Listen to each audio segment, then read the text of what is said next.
First one is the interdisciplinary approach. Okay, what is this interdisciplinary approach? Okay, for solving a particular problem, interdisciplinary teamwork is essential. So interdisciplinary, many disciplines are coming together. Okay, this is because while attending or attempting to solve a complex management problem, one person may not have information of all the departments, okay, or complete knowledge of all the aspects of that particular problem. Okay, for example, economic point of view, the social point of view, political point of view, engineering point of view. So a particular problem may have multiple facets, in the sense multiple directions where different things need to be taken care of. So in such case, what you need to do, you need to have people from, or experts, we call experts from all the departments, related departments, come together, then talk to them, okay, and come up with a productive solution.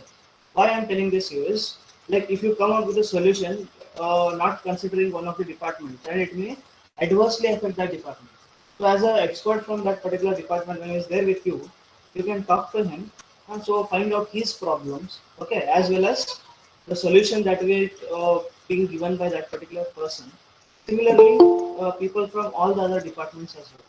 So these people, when they come together, so there is a kind of brainstorming that is being done where all people put their thoughts on the table. Plus, we will also discuss, like, okay, what if it is a particular solution is taken? So is there any adverse effect on any other departments? So if so, we will try to modify it, because a person from that particular department may be better in a place to explain you what could happen if a particular decision is taken. So it's an interdisciplinary approach where people from different departments come together, okay, then try to come up with the solution. So this is one of the characteristics of operations research. Next, scientific approach. What is scientific approach? Operations research is an application of scientific methods, techniques, and tools to problem involving the operations of systems, so as to provide those in control of operations. What does this mean? So we are using different scientific methods, techniques, tools to a particular problem so that it is basically in our control. Okay, and to get the optimum solutions to the problem. So just not the solution. There might be multiple solutions for one problem. So we are trying to find out a optimum solution where I am getting the maximum results out of whatever the option I'm using. Okay. Then the scientific method consists of observing and defining the problem, formulating the test and the hypothesis, and analyzing the results of the test. The data so obtained is then used to decide whether the hypothesis should be accepted or not. So we have already solved, okay, hypothesis problems on hypothesis and all. So when we are trying to come up with a scientific approach, yes, there's a problem. We are coming up with different solutions. Yeah, I think I'm audible. Yes, friends, I'm audible. Can you hear me, right? Yes, sir. Yes, sir. Yeah. Please, please answer. Otherwise, it is very difficult. I need to go back and check whether it is really there or any other technical problem. Okay. So in the previous class, again, this had happened. So I had forgotten to like switch on the mic, and I was like I had already started, and some of you prompted that yes, sir, you are not audible. So please make sure if I am not audible, just make some things or just tell me, or when I ask a question, please reply as soon as possible. Okay, otherwise we will waste time in this exercise. So I was talking about the scientific approach. So here we have already done with the problems on hypothesis. Okay, so how a particular hypothesis is being formed.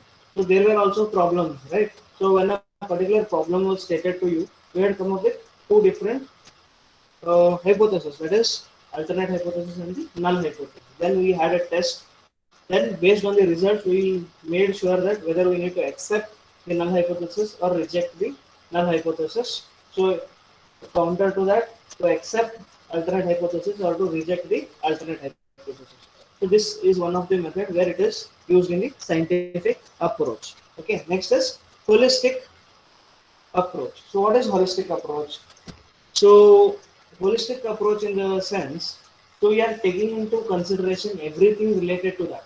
Okay, just in the interdisciplinary point, I explained different departments are taken into consideration. So, but just not different disciplines. So while taking decisions, we are taking that, but we keep in mind also the greater good. Okay, not only those departments which are involved, plus the whole company or the factory, okay, or the industry. So everything taken into consideration, we are making the decision. So that is holistic approach. So while arriving at a decision, an operations research team examines the relative importance of all conflicting and multiple objectives. So there might be multiple objectives and not only one. So when you are having a particular topic, it might be broken down into several objectives. So are there multiple objectives which are conflicting between each other? That means one is opposing the other. So in that case, what to do? So for this, a measure of desirability or effectiveness is defined. Based on the objectives of the organization, a measure of desirability so defined is that used to compare the alternate courses of action with respect to the possible outcomes. Okay, so what does this mean? So here when there are many things that are conflicting with each other, so we need to take something. So for example, where do I need to go after a certain period of time, or where I need to be? Like these are the vision statements of the company. So we need to check with those. So which are in line with the objectives of the company, and which are like going against or which is trying to deviate from those. So those things are eliminated, and the others are kept, or any modifications required, made those modifications. So everything should be in line. So if I want to reach a certain place, so I'll be having a plan. Okay, so what is my end goal? To reach a certain place. Okay, so how I need to go? So if I take a certain path, will I reach there? So these are the important things which needs to be taken care while coming up with or selecting a particular option. So this is the holistic approach where everything is included while solving the problem. Then comes object oriented approach. What is this? An operations research approach seeks to obtain an optimal solution to the problem under analysis. For this, a measure of desirability is also taken care. I was talking to you about this. So we are not just having one solution to a problem. Here there might be multiple solutions. So what is my object? Okay, object in the sense object oriented. What is my objective? Where do I need to be? Okay, so even based on that, I need to choose one of the alternatives which is there with me, which is having the optimal effect. That means I am getting the maximum results out of it in the way that I want. Okay, so if I take any of the alternatives, there is some output. So is the output the way I want it? Okay, so even if it is in the way I want it, there might be multiple options which are having the same outcome, okay, or similar outcome. So out of these, I need to find out which is the maximum that I am getting. So that is called as optimum, where I am using less or optimum number of resources, okay, optimum of everything basically, and coming up with the optimum solution. So this is the maximum output that I can get through a particular way, or to solve a particular problem, I am getting a particular answer which is maximum benefits that I am getting from it. So that is object-oriented approach. So what are the characteristics? First one, interdisciplinary approach, scientific approach, holistic approach, and object-oriented approach. These are the four characteristics of OR. Moving to the next one, OR approach to problem solving. So if you see here, it is based on three phases. So which are those three phases? Judgment phase, research phase, and action phase. So coming to the first one, judgment phase. This phase includes identification of real life problem. Okay. So why this is very important is, so if your starting point is not correct, so you may not end up where you go and reach. So you will not be going there where you need to reach, but you will end up somewhere else. So if your problem is not properly what you call made, or if you are not identifying a problem properly, so in the initial period only you are taking a wrong route. Okay, so it may or major chances are there that you may not reach the result that you are looking for.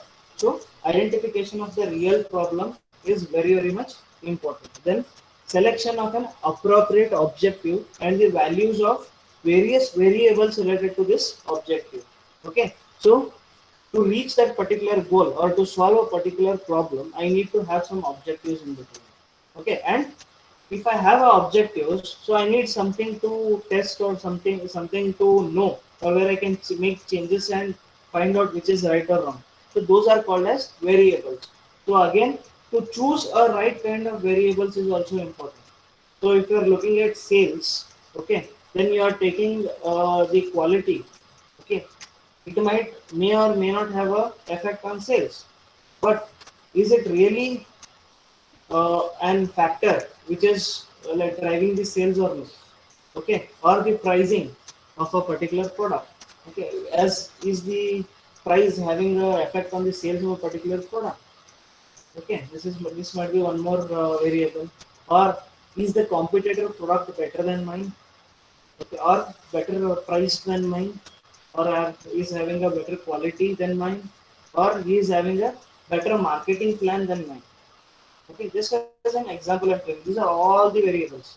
Okay, so you need to choose properly based on the information that you are having presently, plus based on your variables and objective, you need to or you may need to collect more information later.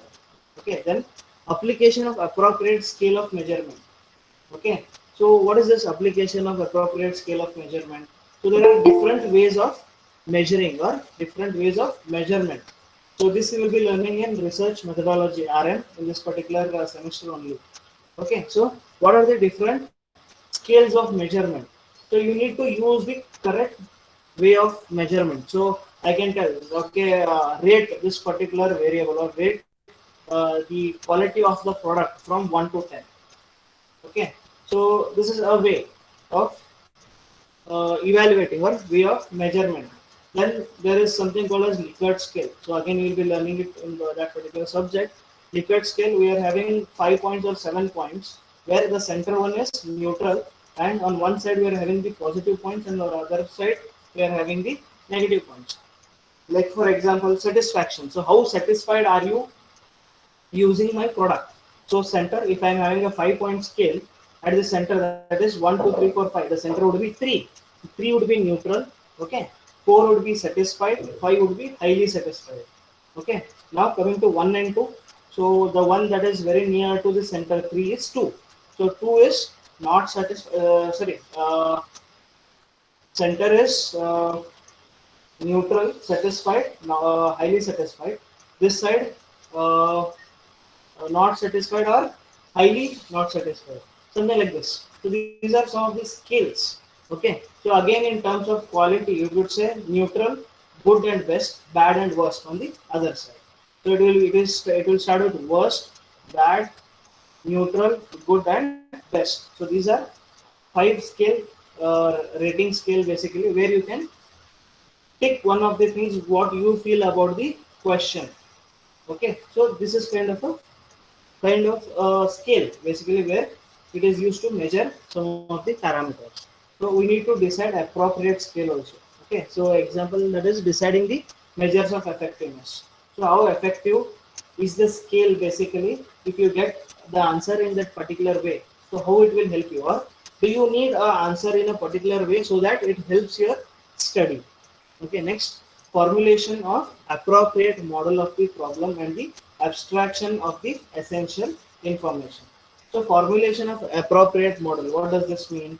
So getting all these things right, and you are trying to come up with something, okay, to get some information about many of the variables. So I told variables, whether sale of a product is related to price of it or not. Okay, so what you need to do, you need to go to the market now. What kind of information is required there?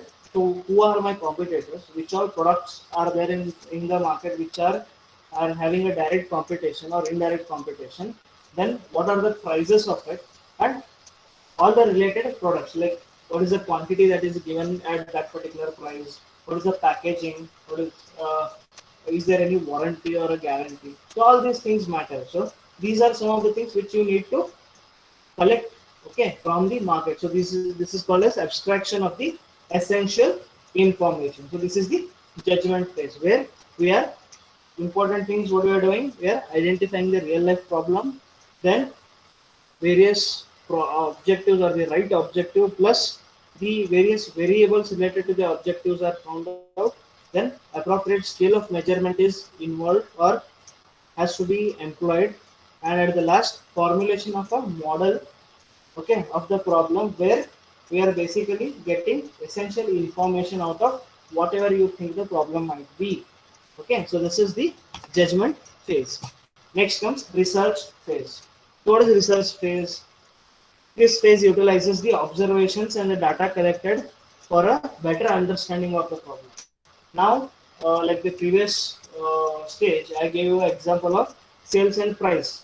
Okay, I told you to collect the information. So all the information is being collected. Now, what we are doing, we are observations and the data collection for better understanding. So after collecting that data, we need to try to analyze it. Okay, so is it really affecting, or do I have to move to a different variable? Okay, so as and when you are taking more and more variables, your study goes on becoming bigger and bigger. So you need to select variables which you think are very near to the solution. It may be or may not be. So at the end, you need to change the variable if that is not the case. Right. So next is formulation of hypothesis and model. Here, after getting it, okay, after getting the observations or the collection of the data, we come up with or we formulate the hypothesis, stating that, okay, whether this is whether exactly the price is related to the increase in sales or decrease in sales, basically. So we are having this particular hypothesis. Then, based on the information that we are having, we are testing it. So after testing, so whether the null hypothesis has to be accepted or the alternate hypothesis has to be accepted, we are having a scientific way in which we have proved whether it is there or not.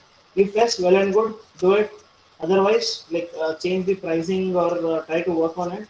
If not, we need to take a different variable. So here again, go back, get the information, again formulate the hypothesis. Then next, observation and experimentation to test the hypothesis on the basis of additional data. If any additional data is required, if you feel at the formation or while you are formatting or formulating a particular hypothesis, so if you think you need more information, yes, you need to go and get the information again. Okay, so you need to make sure, like if you are having respondents, so many people are responding to your questions. It could be observation, it could be interview, or it could be a questionnaire. A questionnaire is something where we are having set of questions related to something where a particular person is answering it. So there might be some 100 people or 200 people you have collected. So certain new things are required now. So it is very difficult to track down all those 100, 200 people and ask them, yes, and the 2, 3 questions were missing. Can you answer this? Okay, so it is difficult for you as well as it is irritating for him. He might be doing something on that day, he was free or his mood was good and he has given you that particular filling of that particular form or answering those particular questions. But today he might not be in a mood. Okay, it is very difficult to get more information from the same person that you have collected. If there are very few people, for example, it could be your own employees. Okay, it could be the employees of your particular factory. So those will be constant or stationary. So they will go and come. So you can go to them at any moment of time and gather more information. But if it is some random people, you are going to a mall, okay, again based on your topic and the objectives you do it. So if you're going to a mall and you are trying to find out the some information about some FMCG products or some consumer durable goods. So many people come and go per day. So when you go back again, so there is no chance or highly impossible that all the people who had come on that particular day when you were there will be visiting again. Okay, so again here we need to be very cautious and we need to be uh, what do you call? We need to be sure about what information is required for me to have this particular uh, solution. Okay, before starting the collection of the data. Then comes analysis of the available information and verification of hypothesis using pre-established measures of desirability. So what do you mean by this pre-established? So there should be some standard, right? So sometimes in the question only they have given like what we have experienced, or there is a table, right? We need to go to a table and we need to make sure or compare what answer that you have got and what is the desire. If it is below or above, take necessary actions as required. Okay. Next comes prediction of various results from hypothesis. So here, as I told you, based on the results, comparison, whether to accept or reject, we are looking there. Then generalization of the results and consideration of alternate methods. So this word generalization is very important because you cannot go and collect all the data from all the people. Okay, like for example, if I say collect a particular information about students, okay, throughout Belgaum. So somehow you do it, okay, but it is very difficult, especially now because students are not there in Belgaum. So many students are there from many different places, and you guys have gone to your places because there is no college and everything is happening through online. Okay, so now if you see, they are all over Karnataka or all over India for that matter. So traveling there or contacting them, then getting the information, is it easy? No, right? So what we do is we collect samples. Okay, we collect samples, and again in research methodology we'll learn different kinds of samples and what kind of sample to be used when. So these things are there. So we collect samples, we test, then we generalize. Generalize in the sense, so when we are getting samples, we believe that it is from the same population that we are trying to get the information from. So we take a small amount of it, we test it, then we say whether everything is good or everything is bad or everything is as per what we have thought, or we need to change for everything. So this is called as generalization. Collect a small sample of them, test on it, and tell the whole batch. Okay, for example, this is done in manufacturing also. So sometimes it may so happens that you cannot test all the products that are there or that are manufactured. So what do you do? So out of a batch, we call the batch could be varying. It could be from 10 to even thousands together. So from every batch, we take few samples and we test them.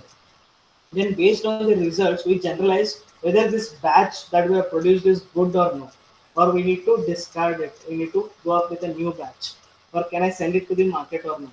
Whether it is meeting the adequate norms or standards set by the company or not. So this is what is generalization.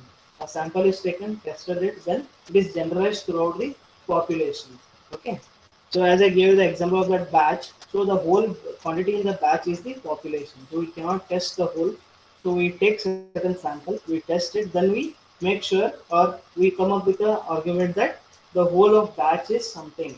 So it may be good, bad, adequate, up to the standards or exceeding standards.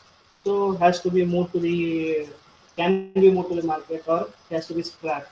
So all these things come when we are talking about the generalization of the result. Then next is action phase. So what happens here in action phase? It consists of making recommendations for implementing the decision. So we saw. So after we found out the problem, then we found out we got the different observations or the data. Then we had some testing done on it. Okay. Then with the results, okay, we are coming up with certain recommendations. So whom the recommendations are done? These recommendations are done to the people who are in a position of taking the decisions. So that is the second point. This decision is implemented by individuals who is in position to implement the results. Okay, you cannot just go and tell to a worker to change a particular thing. So that particular decision is taken by a top level management. It could be a manager, it could be a senior manager, or it could be a collective decision of the board of members. We never know. So based on what kind of result it is, you need to go to a place where there is authority or who is having the authority to change or having permission to change certain things. So to them you need to recommend some changes. Okay, so these are basically done in action phase. Then this individual must be aware of the environment in which the problem occurred, be aware of the objective of assumptions behind the problem, and the required omissions of the model. That means at what environment, okay, this particular test is done. So should be taken into consideration. For example, if you see, if I take a particular non-essential product now, and if I do a particular study of sales, because there is COVID and there is only permission to sell or to go and buy also for the people, individuals, of only essential products. So if there is a non-essential product, if we are manufacturing a non-essential product, then if you are taking a sales why it is declining, or any test or any study relating the sales of a product, so it will fall. So you cannot say that okay, in the normal last year or previous to that from 5 years, so this was the lowest sales that we have encountered so far. So why? You need to take care of the environment also in which we are. Okay, there is a pandemic that is there, okay, presently, and the government has put some restrictions on sales of non-essential products. Okay, plus the assumptions. Okay, so even in your hypothesis testing, there were some assumptions. Okay, that the whole population is normally distributed. Okay, then this, whether this comes from the same population or not. In some places, we have taken that assumption also, stating that okay, two samples have come from the same population. Okay, or this particular sample has come from this population only. So these are some of the assumptions, and even the person who is taking a decision should know what assumptions have been made here. Okay, then what are the objectives, okay, what were the objectives taken. So based on all this, he needs to make some additions or omissions. Okay, so it so happens that there are 10 recommendations given by the research team. So that doesn't mean all the 10 have to be implemented. He, on his knowledge basis plus his experience and his knowledge of the assumptions, objective, and the environment, he should take the decision. He may, there is no hard and fast rule that all the 10 have to be done, but he may do all the 10 recommendations, or make changes according to all the 10, or he may take only one, or he may not take any recommendations. Okay, so this is the action phase. What happens here? Recommendations are made to the people who are having the authority of making decisions. Plus, this person should have the knowledge of the in what environment that particular test was made or that study was made. Then, what was the problem, if any, occurred? Then, what are the objectives? Then, what are the assumptions that they have made while doing this particular study, and any omissions or any things that have to be removed from this has to be removed. Okay, so this is the action phase. So which are the three things? I'll go back. So the three things are judgment phase. So how a particular approach to OR is being solved. So first is judgment phase, then research phase, then action phase. These are the three things. Then comes to, we are coming to advantages of operations research.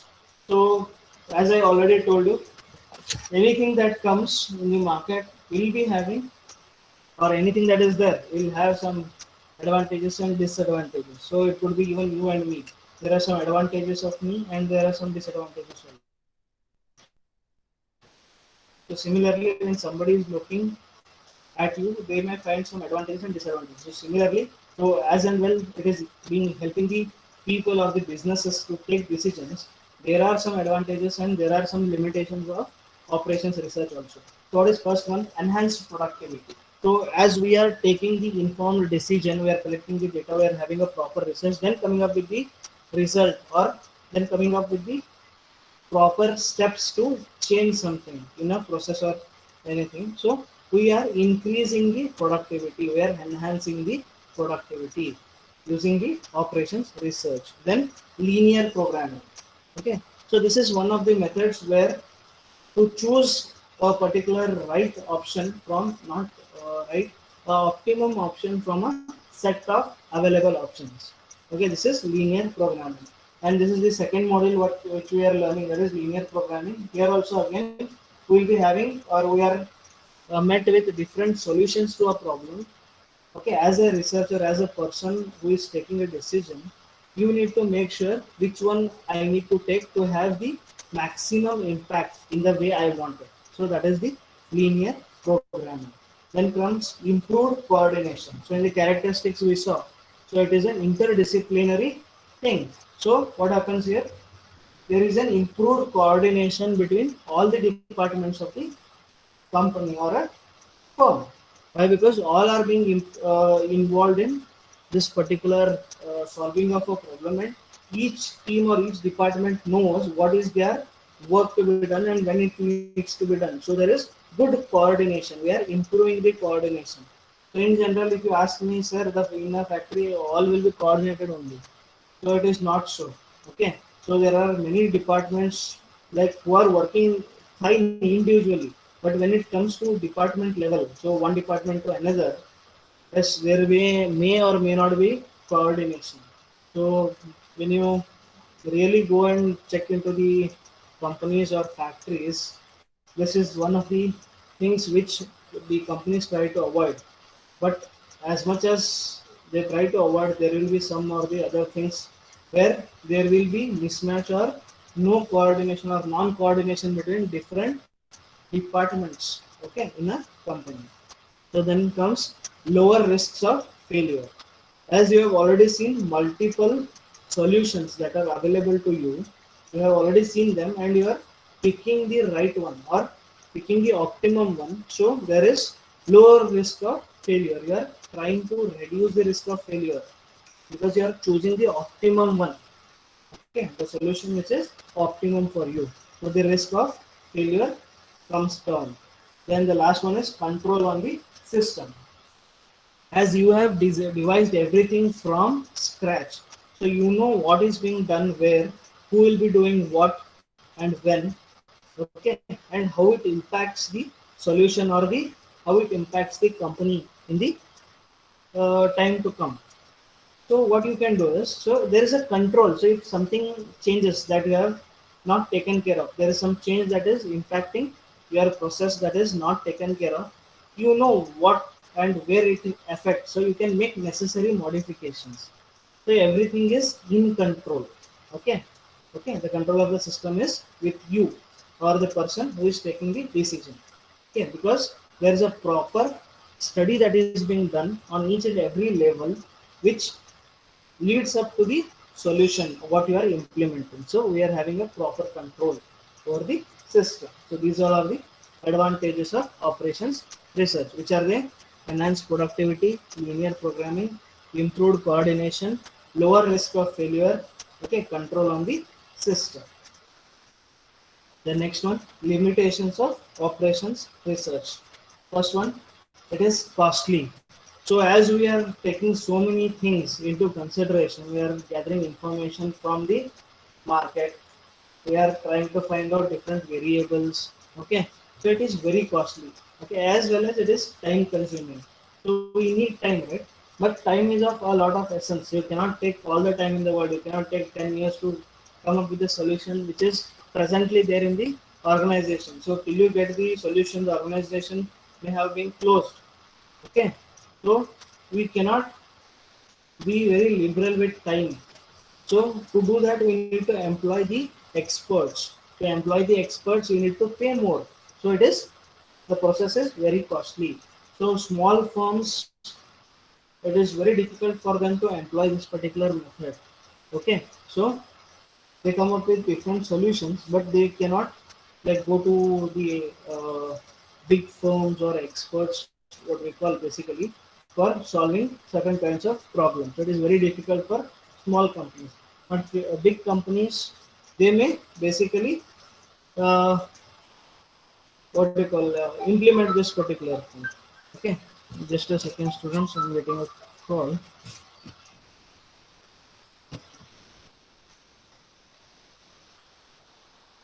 Okay, fine. So I'll finish this, then I can go there. So next is dependence on experts. Sorry, before that, technology dependent. That means small problems like the way we will be solving next. These are small things which could be taken care of. Okay, but the problem comes when it is a huge problem or a huge industry or a huge factory where you need to do work on a faster basis. I told you cannot take a lot of time. So here we need to use computers. Okay, at times normal computers are okay, but depending upon the complexity, we may have to have a larger computing power. So at that time, we are very much relying on technology. Okay, so it is called as technology dependent. Then dependence on experts. So you already know again. So if you find the problem properly, okay, then you will. There is a chance of you reaching at the right solution. So the experts are used for that only. Okay, one is to reduce time. Okay, second one is to find out the right problem and the right solution. So if this is not right, you will end up somewhere else which you are not intended to. So dependence on experts is on a larger scale. Just a second, students.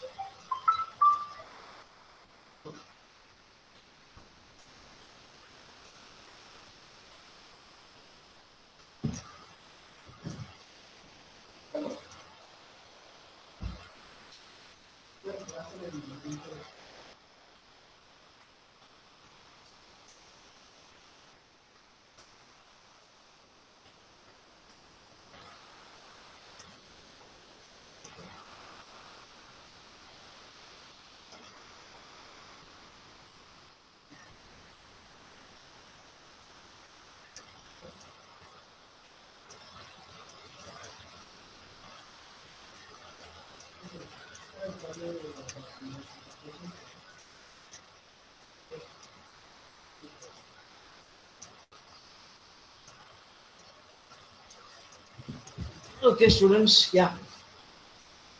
So dependence on experts. I just explained you about that. So it is very difficult.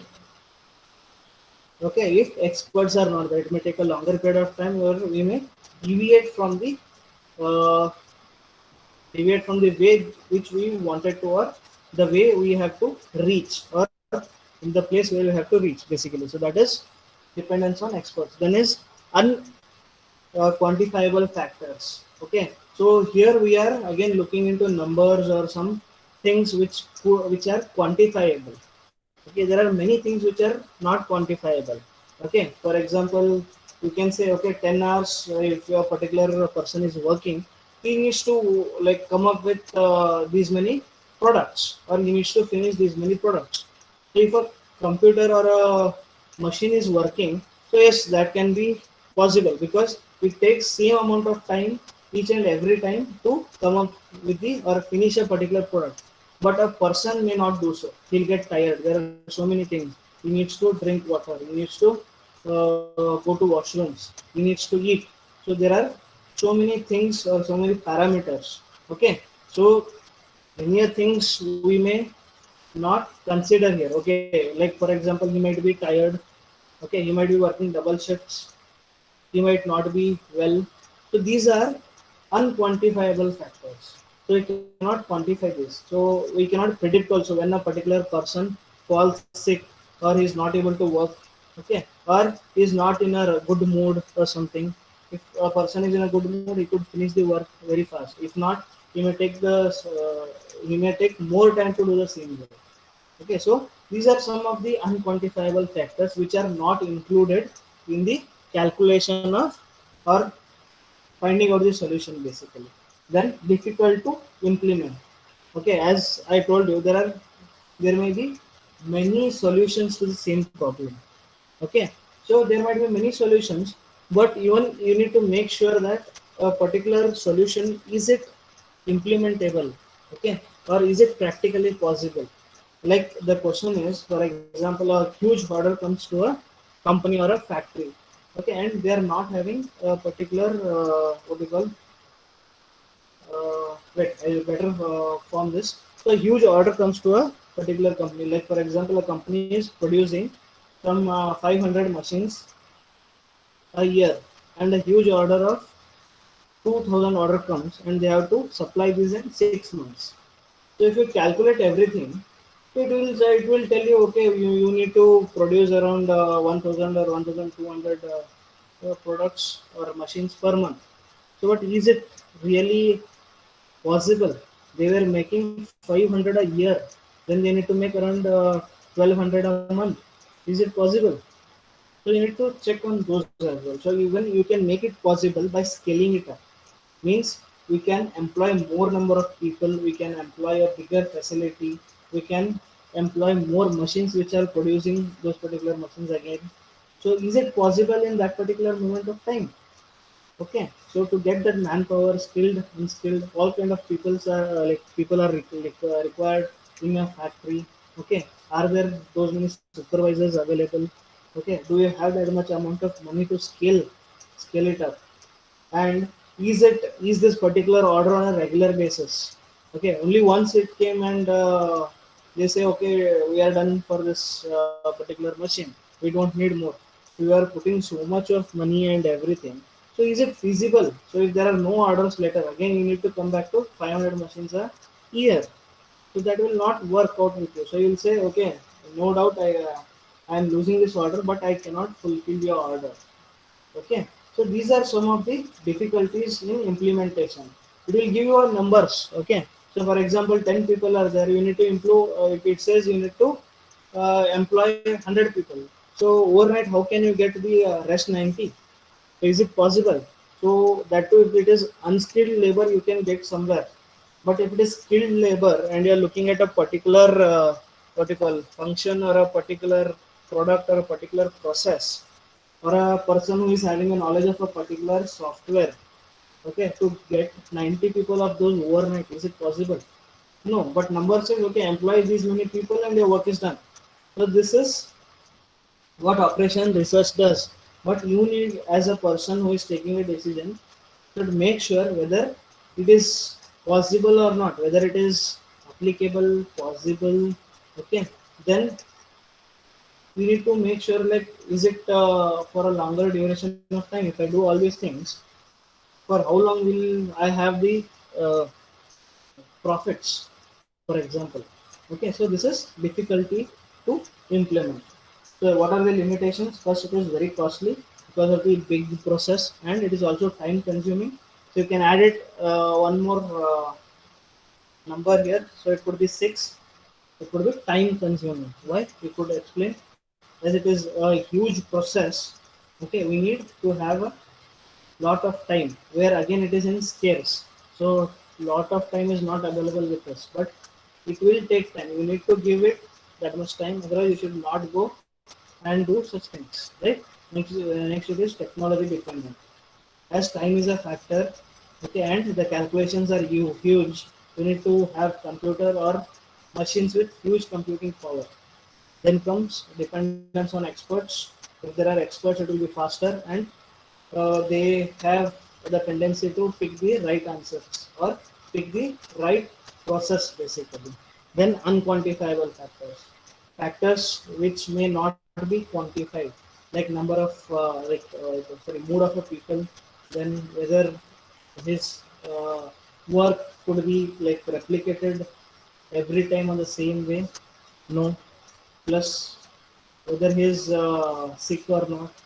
Okay, he might not be feeling well. Then he might there might so many instances where a person might take leave. These all things are not considered here. So these are unquantifiable factors. Just an examples of all those things. Next is difficult to implement. There might be some solutions which are very difficult or which may not be possible to implement.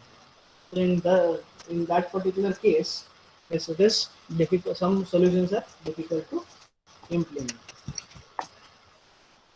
Okay, next. So we are we'll end this particular chapter. We are at the end. So what was we saw? Just a small brief of the chapter one. So we saw the definition. Okay, definition, multiple definitions basically. So it is a scientific way of having quantitative methods, techniques, and tools. Okay, to analyze the problems involving operations of system. Then comes scope, where all it is used and why all it is used. Okay, that is scope. Then characteristics. So we started our class from characteristics today. Then we saw approaches, like what things will be there or what are the different phases, okay, in OR. Then the phases, three things: judgmental phase, then research phase, then action phase. Then we are having advantages of operations research and limitations. So many a times they don't like to use the word disadvantages, so they'll be using limitations. So beyond that we cannot go. There will be some limitations. So this is where we come to an end with our module 1. So in the next class we'll start with module number 2.